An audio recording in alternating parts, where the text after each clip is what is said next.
Right, so today I'm doing my food prep and I thought it would be good to film it for everyone to see.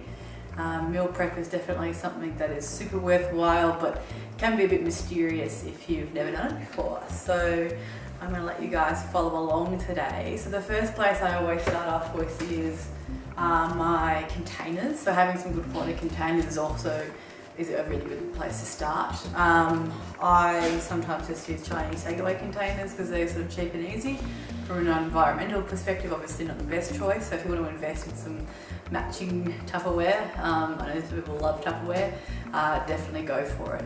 So to start off, I'm making some bircher muesli for breakfast. Bircher muesli is great because it's easy to prepare in advance. A great way of getting some high fibre oats into your day, but I also like to make sure it's protein packed. So I use the dairy foods at breakfast because it's a nice and portable way of getting protein for breakfast. Protein will help set our body up for the rest of the day and reduce cravings and help us feel fuller for longer.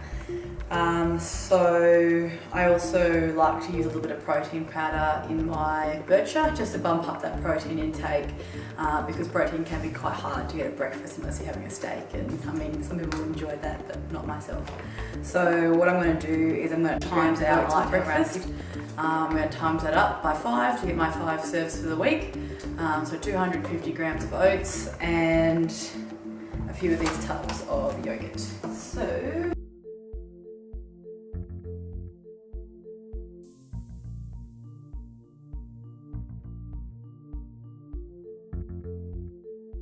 about half a cup of milk. Getting there. So I'm also going to add in some protein powder. Just a couple of scoops, helps it make it a little bit sweeter, and also bumps up the protein intake. So I'm aiming for around 20-25 grams of protein at breakfast. So 3 big scoops of protein plus the 3 tubs is going to be around the 20 gram mark. I'm going to add a little bit more fluid. That's nice. Moist mix. That'll probably get a little bit claggy each night, so I always add a little bit of milk on top of it. So into this, I'm also going to add some dry roasted almonds, just for some healthy fats at breakfast. Helps slow digestion, and almonds are also a really great source of protein as well, and vitamin E amongst other things. So the dry roasted ones taste a little bit better too, I think. So I want around 30 grams per serve. So obviously it's going to be not an exact science when I'm serving this out each day, but across the week it'll be an average. So 30 times 5 is 150 grams. So I'm going to measure that in.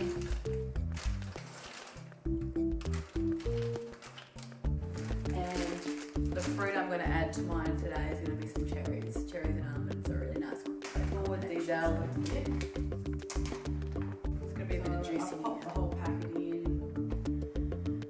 So that's going to be around just under 40 grams per serve.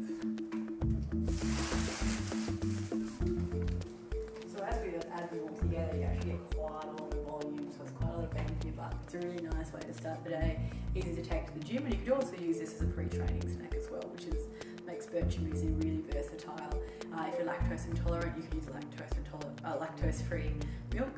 You could also use a soy yogurt or any other sort of alternatives there. Coconut yogurts are obviously higher in fat, so you may want to leave the almonds out. But if you're lactose intolerant, it's a good little tubs here, perfect breakfast size. I'm just going to eke this out across the tubs.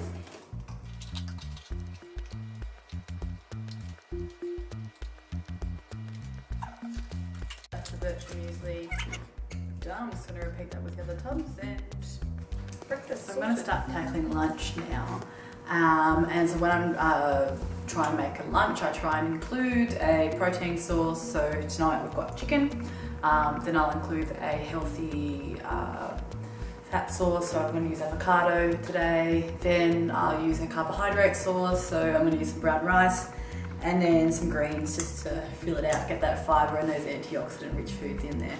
So I've pre-prepared 4 chicken breasts, and that's enough for about 10 lunches. So I only use around 50 or 60 grams.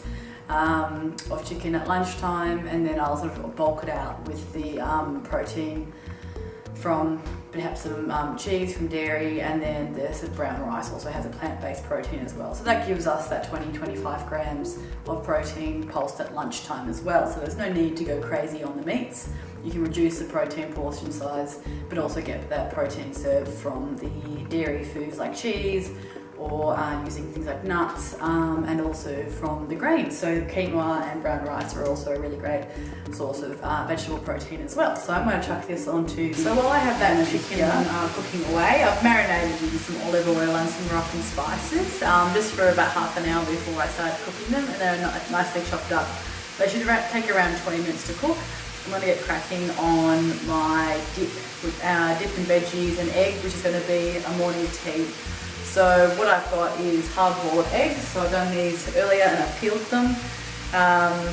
Generally speaking, I always peel the eggs. If I don't peel them, I tend not to eat them. So I'm not sure if that's just me, but that extra step, if it's sitting in the fridge and if I don't do it, it doesn't get eaten. So I always pre-peel them. It takes a little bit of extra effort at the front, but it means I'm more likely to eat them later on. I've got some yogurt-based dips, so I'm using the Chobani Meze herb tzatziki. You can use any sort of yogurt-based dips that are a little bit healthier, or make your own hummus. That's also a good option as well. And then I've got some veggie sticks cut up. So I'm using snow peas and green beans. And this is actually a really great way, using vegetable snacks is a great way to increase your vegetable intake if you have trouble getting it across the day. We should be having 5 serves of vegetables per day, so around 75 grams per serve is actually quite a lot if you're not used to eating that many. So I like to include them as my snacks to make sure I'm really hitting the mark and not back-ending my vegetable intake, which would be a really large plate of vegetables. So here we go. I've got these cute little jars. Who knows whether I'll make them home after I use them, but I'll pretend like I always bring my Tupperware home. Get that edge, put the lid on. Then I've got these little containers here. That boiled egg, and I'm going to try and jam some veggies in. I might actually need to chop these things up a bit more. So that's one little snack tub there. I've got that tzatziki dip. Lots of veggies. You could use capsicum, celery, green beans, snow peas, anything like that. Bit of cucumber, one boiled egg, and so now I'm going to start putting together the lunches. So what I've done is I've cooked some brown rice, I've cooked the chicken pieces, and I've got some veggies of choice. So I've got some roasted pumpkin, which is super easy. I just drizzle some olive oil over it, put some cumin on it, and put it into the oven in wedges for around 45 to 60 minutes, just depending on your oven.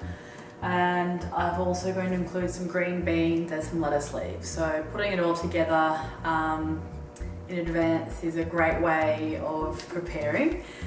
Salad is a tricky one because you don't want to be freezing salad. So that's something I would probably keep the protein and the rice. I could freeze that, but I'd be adding in the salad fresh each time. So salads are very high risk food when it comes to food safety. Bacteria love to multiply in the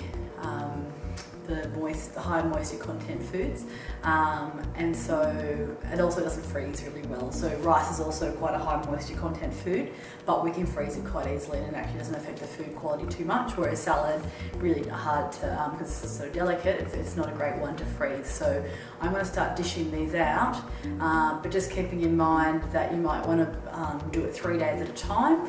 That's generally a really maximum for safety, maybe 4 days if you're pushing it, but I would be freezing half of the batch, or using vegetables that are easier to freeze, or I would be doing my meal batches every 3 to 4 days, and just doing the proteins in advance as well. So that's I've got a bit of a production line set up here, so I'm just going to weigh out the chicken pieces and the rice, and the rest I'm really just going to eyeball. It's a really good idea to measure your food when you're starting out, because a lot of the time we tend to serve ourselves portions which are a lot larger than we should probably be having. So going to weigh the food to start off with is a great idea of just recalibrating those serve sizes. But once you get the swing of things, you don't need to be measuring your food. So it's an important one to learn, but it gets less and less important as you get more comfortable with the reduced portion sizes. So I'm going to start with the chicken.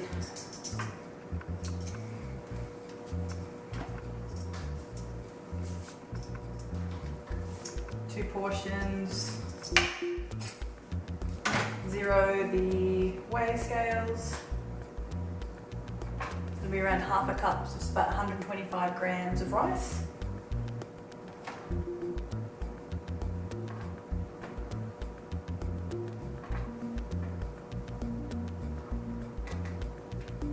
There we go.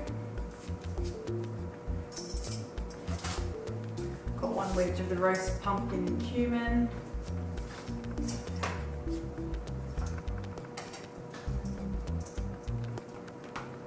Green beans, and then I'm just going to top it off with 2 salad leaves, just to add a bit of extra volume to it to make sure that you feel like you're eating a lot of food.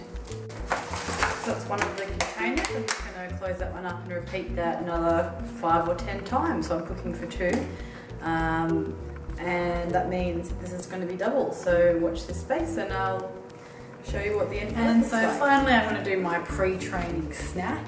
So generally speaking, I'll go to the gym after work, which means that it has to be portable and quick and easy to eat on the run. So I generally just go for a tub of yogurt and a piece of fruit before training, making sure they've got a good quality carbohydrate at lunchtime, topping up my carbohydrate and protein serve before training, and then I'll finish up with a protein shake afterwards, which I'll have at home, and then I'll have dinner. So the final piece in the puzzle is that pre-training snack.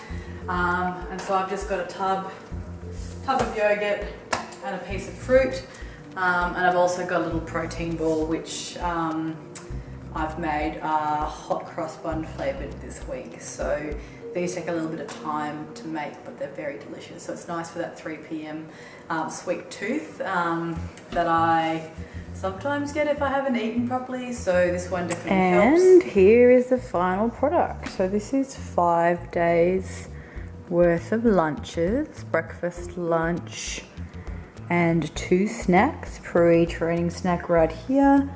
Lunches, morning tea, and but the key is with meal prep is doing something that you like doing and not expecting perfection. Having a plan B, which is really important. We've all forgotten our lunch. Having something that's ready to go, that you know is in your fridge is great, but also there's the times when we're not perfect. So that means having an idea of what you would have if things don't go to plan. So that might be doing a quick scan of your local shops near work, knowing what's available to you that's healthy and that you could do in your office or in your workplace or at home when you're not prepared is really important. Just as important as plan A is, when it comes to nutrition, it does pay off to have a plan for is how full I am after each meal. And if I'm still hunting for a treat later on in the afternoon, I know that I need to add in a little bit more food to my lunch, because generally speaking, that will help fix the cravings. Just making sure that I know what my training schedule is, so I know when to sort of factor in a pre-training snack, or if not, I leave it out. So enjoy, happy kitchen times ahead.